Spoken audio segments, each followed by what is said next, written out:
Hello friends, ओसप coding के channel पर आपका हार्दिक स्वागत है। दोस्तों, हम बात कर रहे हैं डेटा स्ट्रक्चर एल्गोरिथम की इस इम्पॉर्टेंट प्लेलिस्ट की। आपको याद होगा, रोड मैप के लेक्चर में हमने डिस्कस किया था कि डीएसए को फॉर्मली शुरू करने से पहले हम उसके प्री रिक्विजिट जो टॉपिक्स हैं, कुछ इंपॉर्टेंट टॉपिक्स हैं, functions, arrays, class object, passing returning, कुछ पॉइंटर्स, इनको लेके कुछ रिकॉलिंग वीडियोस हम लोग बनाएंगे, जिससे कि थोड़ा सा आपको प्रोग्रामिंग का टच एक बार रिफ्रेश हो जाए। आपके जो भी लॉजिक बिल्डिंग है, जो आपने प्रैक्टिस की है सी ओ सी प्लस प्लस की, और डीएसए को लेकर जितना आपको कॉन्फिडेंस है, थोड़ा सा मैं उन बेसिक टॉपिक को रिकॉल करना चाहता हूँ, ताकि हमारी पूरी जर्नी काफ़ी स्मूथ रहे। और मैंने आपसे एक बात बोली भी थी कि हम इस सीरीज़ को प्योर ऑब्जेक्ट ओरिएंटेड पैराडाइम में इम्प्लीमेंट करेंगे। तो कहीं ना कहीं हमें बार बार फंक्शन से, अरेज से, पॉइंटर से या क्लास ऑब्जेक्ट से हमको इंटरेक्शन करना पड़ेगा। तो हम उसकी शुरुआत कर रहे हैं प्री रिक्विजिट के पहले टॉपिक की, फंक्शंस। तो फंक्शन को लेकर आपको काफ़ी क्लियरिटी होगी कि फंक्शन टर्म क्या है। हमने सी में या सी प्लस प्लस में एक्सपीरियंस किया होगा, तो मैं बहुत ज़्यादा अभी इतनी बात नहीं कर रहा हूँ। एक मैं चाहता हूँ एक छोटा सेशन लूँ, जिससे कि फंक्शन के बेसिक कॉन्सेप्ट को आपके साथ रिवाइज कर लूँ, और कहीं आप कोई पार्ट अगर मिस कर रहे हो तो वो हमारे डिस्कशन में रिकॉल हो जाए। ये मेरा ऑब्जेक्टिव है। अगर आप डिटेल में चाहते हो तो हमारे चैनल पर एक पूरी प्लेलिस्ट है सी लैंग्वेज में, फंक्शंस को काफ़ी डिटेल में एक्सप्लेन किया हुआ है, including call by value, call by reference, recursion, सब कुछ हमने कवर किया हुआ है। तो यहाँ पर मैं सिर्फ कुछ इंपॉर्टेंट पॉइंट उसके डिस्कस करूँगा। कुछ 2-3 छोटे-छोटे प्रोग्राम्स हम बना लेंगे, जिससे कि अगर आपका पार्ट मिसिंग हो या काफ़ी पहले अगर आपने पढ़ा हो, तो थोड़ा सा आप ट्यून्ड हो जाएँ टॉपिक के साथ। तो दोस्तों, फंक्शन टर्म होती है सब प्रोग्राम्स। फंक्शन किसी भी प्रोग्रामिंग लैंग्वेज में क्या बताता है कि it is a sub program. They are the complete independent body. जैसा मेन प्रोग्राम होता है मेरे पास, वैसा ही फंक्शन भी होता है। फंक्शन हमारे पास एक इंडिपेंडेंट बॉडी होगी, and that will B complete. जैसे बाकी आइडेंटिटी होती है ना, मेन अपने आप में कंप्लीट है, वैसे ही दुनिया के सारे फंक्शन अपने आप में इंडिपेंडेंट होंगे, कंप्लीट होंगे। Clear? They will have one separate definition.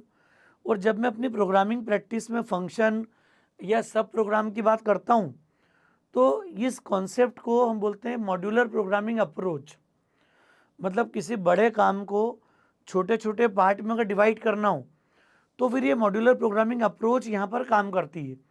जैसे हम फ्यूचर में स्टैक को इम्प्लीमेंट करेंगे, क्यू को इम्प्लीमेंट करेंगे, ट्रीज को, लिंक लिस्ट को। तो जब आप किसी डेटा स्ट्रक्चर को इम्प्लीमेंट करते हो, तो कुछ बातें बेसिक्स हैं। दुनिया के सारे डेटा स्ट्रक्चर में इंसर्शन, डिलीशन और ट्रेवर्सल। ट्रेवर्स करना मतलब to display each and every element of the data structure. ये 3 काम दुनिया में हर उस जगह पे आते हैं जहाँ पर डेटा टर्म रेफर होती है। Either that will be a data structure और that will be a database. कोई आरडीबी में हो तो भी ये कॉन्सेप्ट आपके साथ काम करेगा। इंसर्शन, डिलीशन और ट्रेवर्सल, जिसको हम डिस्प्ले बोलते हैं, रिट्राइवल की बात करते हैं यहाँ पर, कि हम एलिमेंट्स को प्रोसेस कर पाएँ, उनको प्रिंट कर पाएँ। तो जब ये काम मुझे डेली बेसिस पे करना होगा, तो हम लोग क्या करेंगे, एक ही पूरा प्रोग्राम तो बनाएंगे नहीं मेन, कि उसमें इंसर्शन भी इन बिटवीन मैंने लिख दिया, डिलीशन का भी लॉजिक लिख दिया। हम क्या ट्राई करेंगे कि हर डेटा स्ट्रक्चर के साथ हम चीज़ों को मॉड्यूलराइज कर दें। मतलब we can separate different activities. जब मैं स्टैक क्यू की बात करूं, तो पुश पॉप फंक्शन के अलग अलग, मतलब उन ऑपरेशंस को मैं फंक्शन के रूप में इम्प्लीमेंट कर पाऊँ। क्यू की बात करेंगे तो भी इंसर्शन, डिलीशन, ट्रेवर्सल के मुझे फंक्शन बनाना पड़ेंगे। जब मैं अरे के साथ काम करूंगा, तो मुझे उनको चेक करना पड़ेगा कि डिलीशन में एम्प्टी तो नहीं है।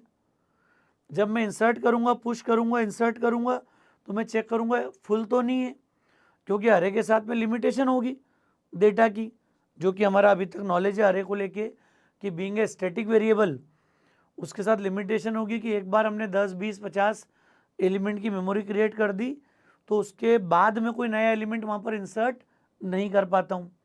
तो ये सारी बातें हमको रिकॉल करना पड़ती है जब हम डेटा स्ट्रक्चर को इम्प्लीमेंट करने जाते हैं।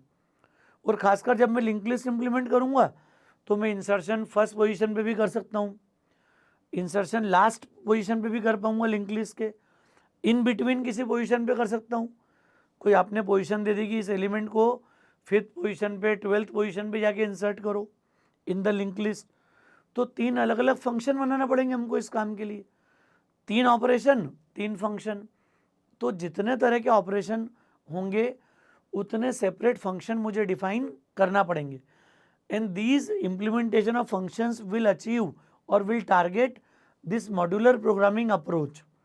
तो मॉड्यूलर प्रोग्रामिंग अप्रोच का मीनिंग समझ में आ रहा है क्या हो गया कि जब मैं किसी डेटा स्ट्रक्चर में कोई सेट ऑफ ऑपरेशंस अप्लाई करूंगा, then every operation will be implemented as a function. ये बात की क्लियरिटी आपको होना चाहिए, ये समझ में आना जरूरी है कि जब मैं किसी डेटा स्ट्रक्चर में कुछ ऑपरेशन कर रहा हूँ, चाहे मैं इंसर्शन करता हूँ, डिलीशन करता हूँ, depending on the nature of data structure, so every operation will have one function. Clear? Separately मुझे उसको डिफाइन करना है। अब चूंकि मैं ऑब्जेक्ट ओरिएंटेड पैराडाइम की बात करूंगा तो इन फंक्शन को भी क्लास बॉडी के अंदर रखूंगा। तो मुझे इतनी उम्मीद है कि आप C++ के बैकग्राउंड से हो, एटलीस्ट आपको फंक्शन की प्रोग्रामिंग, अरेज की, क्लास की आती होगी। मैं साथ में रिकॉल कर रहा हूँ। क्लियर? ये सपोर्ट मैं चाहता हूँ इस सीरीज़ के साथ रहे कि जब हमारी जर्नी हो सब कुछ स्मूथ हो। किसी चैनल पे आपने और किसी चैनल पे आपने बेसिक प्रोग्रामिंग सीखी होगी, तो हो सकता है मेरे साथ उतनी ट्यूनिंग के साथ आप आगे नहीं बढ़ पाओ। तो मैं चाहता हूँ कि वो सारी ज़रूरी बातें मैं अपने लेक्चर के साथ में कवर करूँ, तो इसलिए मैं प्री रिक्विजिट इन लेक्चर्स की बात कर रहा हूँ। तो दोस्तों थोड़ा सा आपको रिकॉल हुआ होगा कि जब हम किसी डेटा स्ट्रक्चर को इम्प्लीमेंट करेंगे फ्यूचर में using C++, using object oriented programming paradigm, तो we need functions, and for every operation, for every kind of functionality, we need to define one separate sub program और separate function। तो ऐसे independent functions को मुझे लिखने की practice develop करनी है। तो फंक्शन का कोर कॉन्सेप्ट आना चाहिए पहले हमको। तो हमें पता लग गया कि फंक्शन मतलब sub programs, they are the independent programs, they will have complete body, independent body, and through function we can achieve the modular programming concept, कि मैं अपने प्रोग्रामिंग कॉन्सेप्ट में मॉड्यूल्स में अपनी चीज़ों को ब्रेक कर सकता हूँ। किसी बड़ी प्रॉब्लम को, किसी कंप्लीट डेटा स्ट्रक्चर के ऑपरेशन को मैं कई छोटे छोटे ऑपरेशन के रूप में अलग अलग इम्प्लीमेंट कर सकता हूँ, ताकि जब मैं यूज़र को फैसिलिटी दूँ कि भैया आप कंटिन्यूस इंसर्ट करना चाहते हो तो call the insert function continuously multiple times. If you want to delete some set of elements, then you can call delete function multiple times, और you want to traverse कि जब मैं कुछ insert करूँ, delete करूँ, immediate you want to check the status of data structure, you can call traversal function। ये आराम, ये फैसिलिटी मैं चाहता हूँ कि आपको मिले। क्लियर? जब मैं स्टैटिक मेमोरी से काम करूँगा तो is empty, is full type के फंक्शन हम बना सकते हैं। क्लियर? जब मैं डायनामिक मेमोरी से काम करूँगा लिंक लिस्ट के साथ में, तो फुल का तो कंस्टेंट ही नहीं होगा, फुल के लिए कोई रेस्ट्रिक्शन नहीं होगा, ये सिर्फ अरे इम्प्लीमेंटेशन में आएगा। बट जब मैं डिलीट करने जाऊंगा, then we can check whether the link list is empty और not before deleting some element, before traversing some element. तो ये ऑपरेशन मुझे मैनेज करना पड़ेंगे, इसलिए मैंने रिकॉलिंग की आपसे बात करी यहाँ पर। और दोस्तों जितने भी थोड़ा सा अगर हमारे कॉन्सेप्ट वीक हों तो शर्माना नहीं है। आप हमारी सी की प्लेलिस्ट पे जाओ, फंक्शन की, 1 दिन 2 दिन दिन भर में टाइम दो, क्योंकि मैं तो एक ही लेक्चर अपलोड करूँगा। अभी नीड आएगी तो बढ़ाएंगे बीच में हम, पर अभी मैं एक ही लेक्चर पर डे कोशिश कर रहा हूँ अपलोड करने की, कि वीक में एटलीस्ट 5 लेक्चर्स अपलोड हों। पर आपको लगता है कि कोई कॉन्सेप्ट में थोड़ी सी वीकनेस है या उतनी क्लैरिटी नहीं है, तो आप फंक्शन की पूरी सीरीज मैंने डिटेल में लिखा सब कुछ, आप थोड़ा पेशेंस रख के उनको देखो, स्वीकार करो कि अगर कोई पार्ट वीक है हमारा, कुछ एफर्ट्स मांगता है, कोई टॉपिक प्रैक्टिस मांगता है, तो करो, शर्माना नहीं है। अभी मैं इतना आपको स्कोप दूंगा, टाइम दूंगा कि आप मेरे साथ पूरी ट्यूनिंग सेट कर पाओ और मेरे साथ आगे बढ़ पाओ, इतना पूरा स्कोप दूंगा मैं आपको। कुछ मैं कवर कर रहा हूँ, कुछ आपको नीड एक्स्ट्रा लगती है तो आप चैनल पर जाकर आप, मैं इस प्लेलिस्ट में भी यहाँ पर फंक्शन की प्लेलिस्ट का लेक्चर आपके साथ छोड़ दूंगा, वहाँ से आप कंटिन्यू कर लेना चीज़ों को, इसके साथ अवेलेबल होगी लिस्ट आपको। तो दोस्तों ये बेस जो मैंने आपसे डिस्कस किया वो है। अब अगर मैं फंक्शन की बात करता हूँ तो नॉर्मली 3 बातें फंक्शन में हमको लगती है। सबसे पहली फंक्शन का डिक्लेरेशन, जिसको आप लोग नॉर्मली बोलते हो प्रोटोटाइप।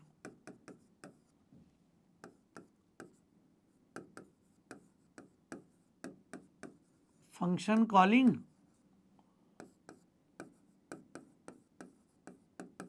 और तीसरी फंक्शन डेफिनेशन। कॉलिंग मतलब क्या हो गया? Communicate with the function. और फंक्शन डेफिनेशन मतलब एक्चुअल बॉडी फंक्शन की, that independent body we are talking about. दुनिया के सारे फंक्शन में ये 2-3 बातें जरूरी है, चाहे मैं मतलब ऑब्जेक्ट ओरिएंटेड के पहले, चाहे वो सी हो या C++ हो। अगर मैं क्लास ऑब्जेक्ट की प्रोग्रामिंग अभी नहीं कर रहा हूँ तो फिर ये हमारा कल्चर होगा कि हम फंक्शन को डिक्लेयर कर दें। कब? जब मेन के पहले अगर डेफिनेशन होगी तो ये पार्ट ऑप्शनल होता है। फंक्शन डेफिनेशन अगर मेन के पहले रख दूं तो डिक्लेरेशन या प्रोटोटाइप ऑप्शनल होता है। हाँ, मेन के बाद अगर फंक्शन को डिफाइन करोगे then it will ask about its declaration. जैसे वेरिएबल डिक्लेरेशन जरूरी है, सिमिलरली फंक्शन को भी डिक्लेयर करना पड़ता है। जैसे वेरिएबल अपनी मेमोरी लेते हैं, फंक्शन भी अपनी मेमोरी लेते हैं। आपने पढ़ा हो कॉन्सेप्ट फंक्शन पॉइंटर्स। तो फंक्शन पॉइंटर ये बताता है कि फंक्शन की भी अपनी मेमोरी है, वो जिस मेमोरी में लोड होगा उसके इनिशियल एड्रेस के साथ भी हम डील कर पाते हैं। फंक्शन को ही पॉइंटर से डील कर पाते हैं। मैन्युअली कॉल करने की बजाय we can communicate with the pointer. तो फंक्शन पॉइंटर वही टर्म है। तो हमें समझना चाहिए इस बात को कि मेनली कॉलिंग और डेफिनेशन 2 चीज़ों से भी हम काम कर पाते हैं, खासकर कब? जब फंक्शन डेफिनेशन मेन के पहले आ जाए। क्लियर? तो ये 3 इंपॉर्टेंट बात हर जगह होती है। अब सपोज मुझे 2 नंबर में ग्रेटर का प्रोग्राम बनाना हो कि 2 नंबर में ग्रेटर फाइंड आउट करो, तो C++ क्या करती है? हम इंक्लूड तो कर ही लेते हैं हेडर फाइल,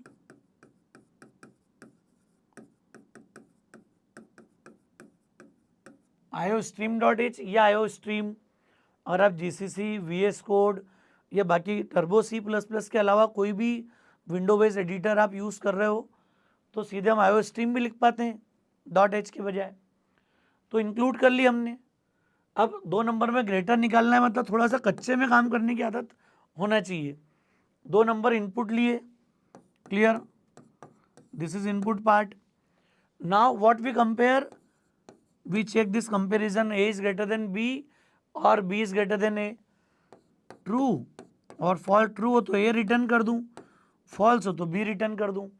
तो एक आदत डालना है कि कहीं भी अब जब फंक्शन की प्रोग्रामिंग करते हैं ना तो फंक्शन के अंदर प्रिंटफ स्कैनफ सी आउट सीन मत लिखो आप। ये हमेशा कहाँ होना चाहिए? मेन में। मतलब मेन आपसे कम्युनिकेट करे, ये चीज़ होना चाहिए। तो मेन का कॉन्सेप्ट क्या होगा?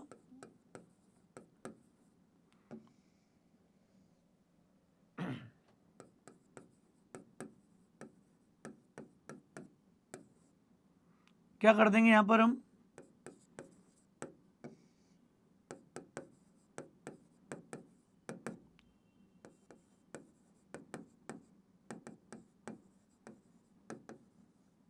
एंटर 2 नंबर्स और सीन। ये थोड़ा शॉर्ट में लिख रहा हूँ, आप इतना सिंपल प्रोग्राम आता भी हमको। 2 नंबर हमने यूज़र से ले लिए, ए और बी। जैसे नंबर लिए ये मेमोरी क्रिएट हो गई। ये सब फंडों की आदत डाल लो, मेमोरी डायग्राम बनाना, क्योंकि डीएस जितना मेमोरी को विजुअलाइज करके लिखेंगे ना हम फ्यूचर में, आप देखोगे वन टाइम जब मैं सिखाऊंगा उसी दिन आप कंप्लीट सीख चुके होगे। उसके बाद आंख बंद करके डीएस इम्प्लीमेंट कर देना, पेपर पे ही टेक्निकल इंटरव्यू होगा, सामने कागज़ पे कॉन्फिडेंस आ जाएगा आपके पास। तो ये आदत थोड़ी सी डालना है साथ में। अच्छा, मैंने फंक्शन को डिक्लेयर क्यों नहीं करा है? क्योंकि फंक्शन को मैं ऊपर लिखूंगा डिक्लेरेशन में। कॉलिंग में क्या आ जाए? इंट ग्रेटर और एक ग्रेटर 2 नाम का फंक्शन कॉल कर लिया, दिस इज व्हाट कॉलिंग। और कॉलिंग के बाद रिजल्ट कहाँ आ जाए? मेन में। ये बीमारी होती, कई बार लोग गलती करते हैं, ये सी आउट सीन भी फंक्शन के अंदर ले लेते हैं कई लोग इनपुट लेने का, और ये ग्रेटर के बाद प्रिंट पता लगा अंदर ही कर दिया रिजल्ट। थोड़ा रिटर्न करने की आपको आदत डालनी है। क्लियर? एक प्रोफेशनल प्रोग्रामर वाला जो अप्रोच है ना, वो हमको अडॉप्ट करना है यहाँ पर। कल से इंडस्ट्री में जाके काम करेंगे, प्रोजेक्ट में काम करेंगे, तो इशू नहीं आना चाहिए कहीं पर भी। तो ये ग्रेटर 2 के साथ आ गया। Now we can print this greater is और जी, और ये रिटर्न 0 1 जो करना हो कर दो। ये हमारा मेन हो गया C++ का। अब ये ग्रेटर 2 नाम का फंक्शन बनाया, इसमें 2 वैल्यू पास करी ए और बी। इनपुट ले लिया हमने 12, 19, 2 वैल्यू दी, मेमोरी में आ गई। Now we call to the function. Function आ गया तो क्या लिख दिया मैंने ऊपर, int greater 2 int x comma int y। दोस्तों ये ना जीरो एरर प्रोग्रामिंग का फील आपको आना चाहिए। जो लोग जुड़े उनको पता है किस तरीके, किस कॉन्फिडेंस से हम कर सकते हैं चीज़ों को। तो यहाँ पर a की वैल्यू x में कॉपी हो गई, b की वैल्यू y में कॉपी हो गई। मतलब जब जब मैं फंक्शन कॉल करता हूँ, ये कॉल बाय वैल्यू का अप्रोच है। मेन प्रोग्राम में a भी है, in function will have new parameters x and y and they will have different address, उनके अलग अलग एड्रेस होंगे। और a की वैल्यू x में कॉपी हो गई, b की वैल्यू y में कॉपी हो गई। तो ये डेटा मेन प्रोग्राम का था और ये ग्रेटर फंक्शन का था। दोनों की मेमोरी अलग अलग है। ये फंडा क्लियर होना जरूरी है कि हर फंक्शन का अपना मेमोरी एरिया है। क्लियर? जो फंक्शन डिक्लेयर होगा वो उसकी अपनी मेमोरी ऑक्यूपाई करेगा। जितने फंक्शन कॉल होते हैं ये स्टैक डेटा स्ट्रक्चर को यूज़ करते हैं इंटरनली। मतलब लैंग्वेज जब फंक्शन कॉलिंग मेंटेन करती है तो it will maintain the stack data structure, clear, to call different set of functions. तो ये बात क्लियर होना जरूरी। This is one of the application of stack. ये स्टैक का एप्लीकेशन है एक। मैं कोशिश करूँगा डीएसए से जुड़ी हुई बातें करूँ सारे, मतलब रिवीजन लेक्चर्स के अंदर। तो ये ग्रेटर 2 आ गया। Now we can direct compare if else, हमको आता ही है if else statement. So if is x greater than y, return x, और विदाउट एल्स में लिख सकता हूँ return y, end of the function. तो यहाँ प्रिंट नहीं करना है। हमने पढ़ा भी है कि रिटर्न अगर यूज़ कर लिया हमने तो फिर एल्स ऑप्शनल है, कोई रिक्वायरमेंट नहीं है एल्स की, क्योंकि रिटर्न ऊपर आ चुका है। ट्रू होगा तो यहीं से रिटर्न x की वैल्यू, फॉल्स होगा तो ये y को रिटर्न कर देगा। तो either this function will return x और y। तो 12 ग्रेटर देन 19 फॉल्स, यहाँ अगर रिटर्न 19 रिटर्न करा। मेन प्रोग्राम की ये जो फंक्शन की मेमोरी थी ये लॉस्ट, डिलीट हो गई। कंट्रोल कहाँ ट्रांसफ़र हो गया, यहाँ पर जी में इसने 19 रिटर्न कर दिया। Now you can print greater is 19। तो ये एक सिंपल सा प्रोग्राम बना लिया हमने फंक्शन का, मॉड्यूलर प्रोग्रामिंग अप्रोच का। अभी अगर मेन हमारा पहले होता तो इसको डिक्लेयर करना पड़ता ग्रेटर फंक्शन को। इसे कई बार ऊप्स की प्रोग्रामिंग भी आपने देखी होगी कि क्लास बॉडी में अगर मैं फंक्शन डेफिनेशन नहीं देता हूँ तो फिर स्कोप रिजोल्यूशन से उसको बाहर जाके लिखना पड़ता है। फिर आपको अंदर फंक्शन को डिक्लेयर करना पड़ता है कि ये उस क्लास का मेंबर फंक्शन है। क्लियर? तो यही, जैसे ही जब क्लास नहीं होगी नॉर्मल प्रोग्राम होगा तो फिर इसको डिक्लेयर करना पड़ता। तो अगर ये मेन के बाद अगर मैं ग्रेटर 2 को लिखता तो फिर इसका प्रोटोटाइप क्या हो जाता है, int greater 2 int comma int. So this must be the declaration of function. ये लाइन यहाँ आ जाती। कब? जब मुझे फंक्शन को मेन के बाद डिफाइन करना हो। तो चूंकि मेन के पहले ही आ गया तो कंपाइलर को उसकी डेफिनेशन मिल गई। Now there is no introduction required. आपको इंट्रोडक्शन की रिक्वायरमेंट ही नहीं। क्यों? क्योंकि वो डिक्लेयर फिजिकली है। तो ये दोस्तों एक प्रोग्राम हो गया जिसमें सिंपल इफ एल्स का हमने यूज़ कर लिया। आगे देख लेते हैं, एक दो और प्रोग्राम प्रैक्टिस में ले लेते हैं फंक्शन की रिकॉलिंग के लिए। क्या हो जाएगा, आप suppose calculation of x to the power y, power calculation करना है अपने को। सपोज अगर x to the power y calculate करना है तो हमने पढ़ा भी है कि पावर कैलकुलेशन क्या होती है, तो इसका लॉजिक पता होगा। अगर 2 टू दी पावर 4 निकालना हो तो मल्टीप्लाई 2 4 टाइम्स, मतलब जब x to the power y की बात आएगी तो क्या होगा, multiply x y times, loop को वाई टाइम चलाते हैं अपन यहाँ पर।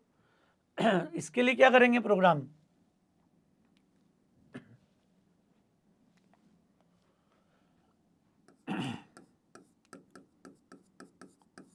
तो ये आईओ स्ट्रीम आपने पढ़ी रखी है। अब x to the power y के लिए फंक्शन लिखना मतलब क्या हो गया, power x Y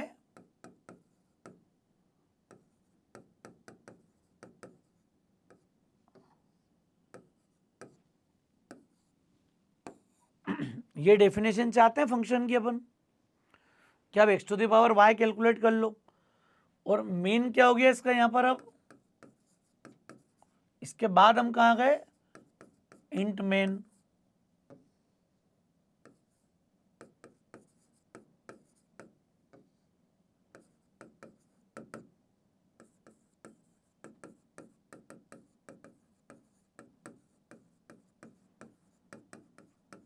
inter base and power,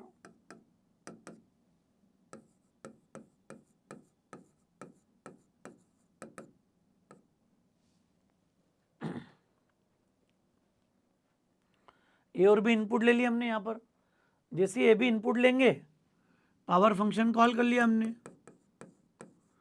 इसको भी पहले डिक्लेयर कर दिया है तो आपको डिक्लेरेशन देने की जरूरत नहीं है। इनपुट, फंक्शन कॉलिंग और आउटपुट, ये हमेशा मेन में लिखने की आदत थोड़ी डालना है। जो भी उसका रिजल्ट है, नाउ यू कैन प्रिंट।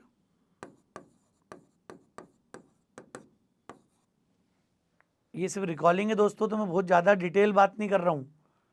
हाँ, इतना आपको क्लियर हो जाए कि मेन प्रोग्राम में इनपुट और आउटपुट, ये आदत जरूर डालना। फंक्शन की प्रोग्रामिंग जब करते हो और सीखते ना अपन, तो ये थोड़ा सा कॉन्फिडेंस आपको आना चाहिए, चाहे एक वैल्यू रिटर्न हो या मल्टीपल वैल्यू रिटर्न हो। क्योंकि जिन्होंने इस नियम को डाइल्यूट करा वो पॉइंटर में और बाकी कंसेप्ट में हमेशा कमज़ोर रह जाते हैं। क्योंकि हम रूल ही डाइल्यूट कर देते हैं कि रिटर्न नहीं करना हो या ज़्यादा रिटर्न करना हो तो फंक्शन के अंदर ही लिख दो। जहाँ आपने कॉम्प्रोमाइज़ किया, कॉन्सेप्ट बिगड़ना शुरू हो जाते हैं हमारे। और कई जगह इसी तरीके से पढ़ाया जाता है। सही बिल्कुल प्रोग्रामिंग अप्रोच सीखना है तो सब कोडिंग में आपको टेक्निकल गलतियाँ नहीं मिलेगी कहीं पर भी। आपको जो इंडस्ट्री स्टैंडर्ड को अडॉप्ट करना है, क्योंकि अब तो उप्स शुरू हुआ है चैनल पे, उप्स चल रहा है। आगे जावा पाइथन का भी जब एडवांस वर्जन आएंगे तो आपको रियलाइज़ होगा कि हाँ, कॉन्सेप्ट इस तरीके से पढ़ाए जाते हैं, ऐसे दिखाए जाते हैं। तो यहाँ आपको ये सारा कॉन्फिडेंस मिलेगा। तो ये हो गया दोस्तों।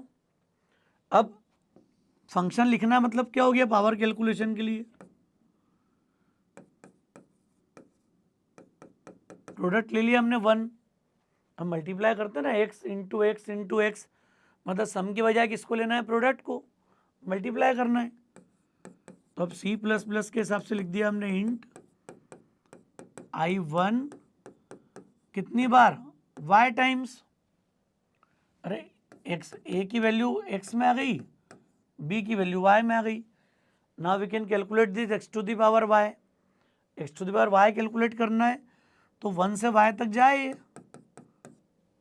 और क्या लाइन है छोटी सी बस, product assigns product multiply by x.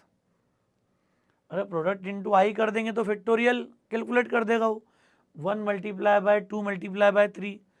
और चूंकि 1 2 3 नहीं, कंटिन्यू एक्स मल्टीप्लाई हो रहा है तो this will be product multiply by x. Calculate हो जाए, रिटर्न कर दो। तो ये लूप कोई भी लगा सकते हो, जो इच्छा हो आपको। तो हमने पहले फंक्शन डिफाइन कर दिया, देन मेन, और इसको आप आराम से कंपाइल करके रन कर लो, टाइप कर लो। क्लियर? तो इसी टाइप के प्रोग्राम की हम थोड़ी प्रैक्टिस डेवलप कर सकते हैं। प्रैक्टिकल में नहीं करा रहा हूँ, इतना मैं भरोसा कर रहा हूँ कि आप चूँकि C++ के बैकग्राउंड से आए हो, सिंपली इनको टाइप कर लो, टर्बो C++ में, VS कोड में, जहाँ लिखने की इच्छा हो वहाँ कर सकते हैं अपन। तो ये दो हमने इम्पॉर्टेंट केस अभी छोटे छोटे से लिख लिए। 2 नंबर में ग्रेटर निकालना हो, क्लियर, इफेल्स वाला कोई केस आ रहा हो, और आपको लगता है फंक्शन के साथ कुछ और भी रिक्वायरमेंट है अपनी, कोई और कॉम्प्लेक्स प्रॉब्लम आपके दिमाग में, तो वो भी हम बना सकते हैं, यहाँ पे लिख सकते हैं यहाँ पर। क्लियर? तो थोड़ा सा प्रैक्टिस करिए इन चीज़ों की, इन टॉपिक की, जिससे हम थोड़ा सा फंक्शन को रिकॉल कर पाएँ, समझ पाएँ। और मुझे उम्मीद है कि ये 2 बेसिक प्रोग्राम से आपको ये क्लैरिटी आएगी कि फंक्शन का रोल क्या है, मॉड्यूलर प्रोग्रामिंग अप्रोच का मतलब क्या है। ऐसे में और भी फंक्शन बना सकता था, या इसी में ग्रेटर भी होता, तो आप इनपुट लेने के बाद ग्रेटर भी निकाल लो, पावर भी निकाल लो, और you can have multiple operations. तो मॉड्यूलर प्रोग्रामिंग का फ़ायदा यही है कि आपको जितने कोडिंग कंसेप्ट की रिक्वायरमेंट होगी उतने आप मेन से कॉल करते जाओ। तो जब हम स्टैक क्यू की प्रोग्रामिंग करेंगे तो सपोज पुश पॉप, इनको सबको मेन से ऑपरेट करेंगे कॉलिंग को, और जब कॉल करोगे तो कंट्रोल कहाँ जाएगा? उस क्लास के फंक्शन में। अब ये फंक्शन खुले लिखे हुए हैं, अभी मैं 1-2 लेक्चर के बाद आपको क्लियरिटी होगी, प्री रिक्विजिट के बाद, कि हम थोड़ी सी प्रैक्टिस डेवलप कर लेंगे, क्लियर, फंक्शन की, अरेस की, क्लास ऑब्जेक्ट की, तो फिर आपको थोड़ा कॉन्फिडेंस बनेगा इस चीज़ को लेके। तो फिर मुझे लगेगा कि हाँ, हम स्मूथली आगे ड्राइव कर पा रहे हैं, चीज़ों को कंटिन्यू कर पा रहे हैं। तो ये मैंने 2 सैम्पल एग्जाम्पल लिखे हैं। आपसे मेरा रिक्वेस्ट है कि फंक्शन के कुछ और प्रोग्राम बनाओ, 1-2 मैं देता हूँ बनाने के लिए, आप कमेंट करके सबमिट करना। एक नंबर यूज़र से लो और आपका फंक्शन चेक करे whether this number is prime और नॉट। अगर वो प्राइम हो तो आप 1 रिटर्न करो, नॉट प्राइम हो तो 0 रिटर्न करो। ये केस छोटा सा इम्प्लीमेंट करना है, फ्लैग की प्रोग्रामिंग भी लेने की आदत पड़ जाएगी आपको, थोड़ा सा आप प्रैक्टिस डेवलप कर पाओगे कि प्राइम चेक कैसे चेक करना है। लॉजिक में कन्फ्यूज़न होगा तो चैनल पे इस काम को मैंने फंक्शन से भी इम्प्लीमेंट किया हुआ है, नॉर्मल लूप वाले केस में भी इम्प्लीमेंट किया हुआ है। तो आप चैनल पर जाके थोड़ा स्टेप बाय स्टेप उसको समझिए, करिए, प्रैक्टिस डेवलप कीजिए। अभी आपको ये क्लियरिटी हो गई होगी कि फंक्शन मतलब मॉड्यूलर प्रोग्रामिंग अप्रोच। फंक्शन 2 तरह के होते हैं, स्टैंडर्ड लाइब्रेरी और यूज़र डिफाइंड। तो आगे जाके जब हम STL पढ़ेंगे तो हमें बने बनाई लाइब्रेरी C++ ने प्रोवाइड की है, स्टैंडर्ड टेम्पलेट लाइब्रेरी। तो STL का फ़ायदा ये होगा कि जो स्टैक क्यू की कोडिंग अभी हम खुद से करेंगे पूरी, इन सब के लिए हमारे पास बनी बनी लाइब्रेरी प्रोवाइड करेगी C++, जिसका बहुत इंपॉर्टेंट रोल होगा, खासकर कब? जब मैं कॉम्पिटिटिव प्रोग्रामिंग की बात करता हूँ, या टेक्निकल इंटरव्यू या DSA में कोई टफ प्रॉब्लम सॉल्व करने को दिए, तो अब एक एक चीज़ का कोड तो लिखने अलग से नहीं आएंगे हम, तो हम सीधे लाइब्रेरी इंक्लूड करेंगे और उस लाइब्रेरी के बेसिस पर डायरेक्ट फंक्शन कॉल कर लेंगे।